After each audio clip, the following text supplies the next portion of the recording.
Eu chamo agora os nossos analistas, Thaís Arbex e Yuri Pita. Começo com a Thaís.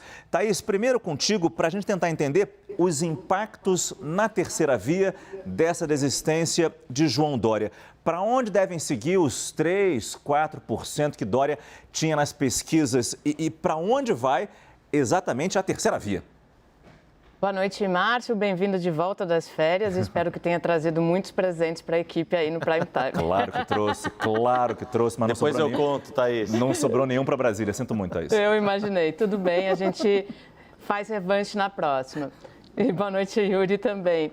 Márcio, vou citar aqui o Felipe Nunes, que é o diretor da Quest, e hoje fez uma postagem no Twitter bastante interessante, justamente respondendo essa pergunta. De fato, o percentual de votos que João Dória apresentava nas pesquisas eleitorais ainda não tinha chegado aos 2 dígitos, mas tem um dado bastante interessante apontado pelo Felipe Nunes, que é o seguinte, que quando sai João Dória da disputa, Lula aumenta as chances de vitória no primeiro turno com um voto útil. Estou aqui lendo o tweet dele.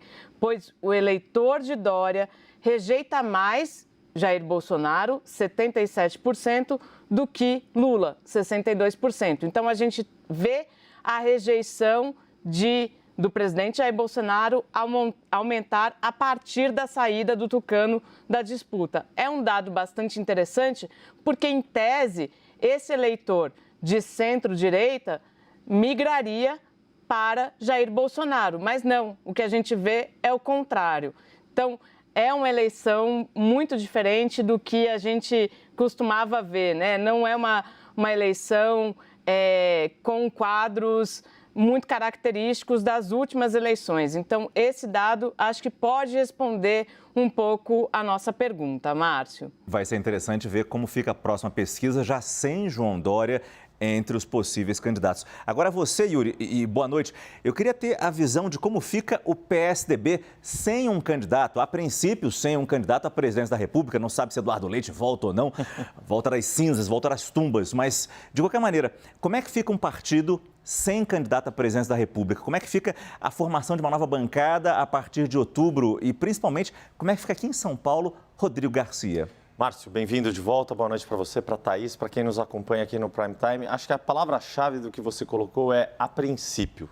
Porque já há muitos tucanos defendendo que o partido passe a buscar um outro nome para ser candidato à presidência da República, porque não poderia o PSDB, com a sua história, ficar sem um nome próprio disputando o Palácio do Planalto. E aí, tanto Eduardo Leite, que alguns brincaram, fazendo um paralelismo com Getúlio Vargas, estava ali no seu autoexílio em Pelotas, não em São Borja, que era a cidade original de Getúlio, antes do movimento queremista conseguir fazê-lo candidato à presidência em 1950.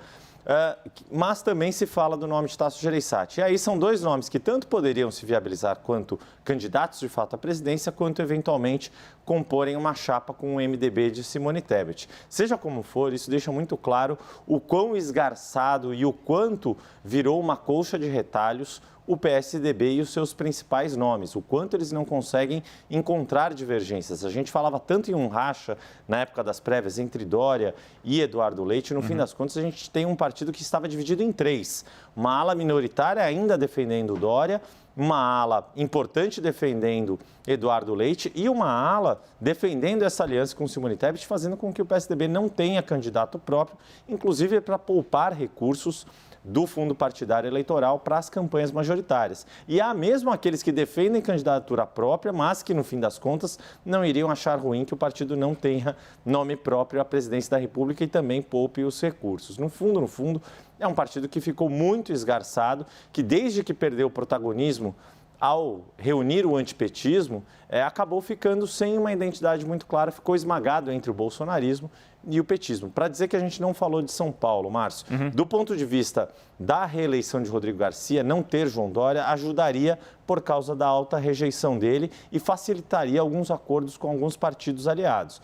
Mas a grande questão ainda é uma corrida muito difícil para Rodrigo Garcia. E se o PSDB perder protagonismo no debate nacional e não conseguir manter a sua cidadela no Palácio dos Bandeirantes, no governo estadual de São Paulo, vai ser um partido muito menor do que já foi e que vai ter que recomeçar uma reconstrução muito forte a partir de 2023. Obrigado, Yuri. Obrigado, Thaís. Daqui a pouco a gente volta a se falar.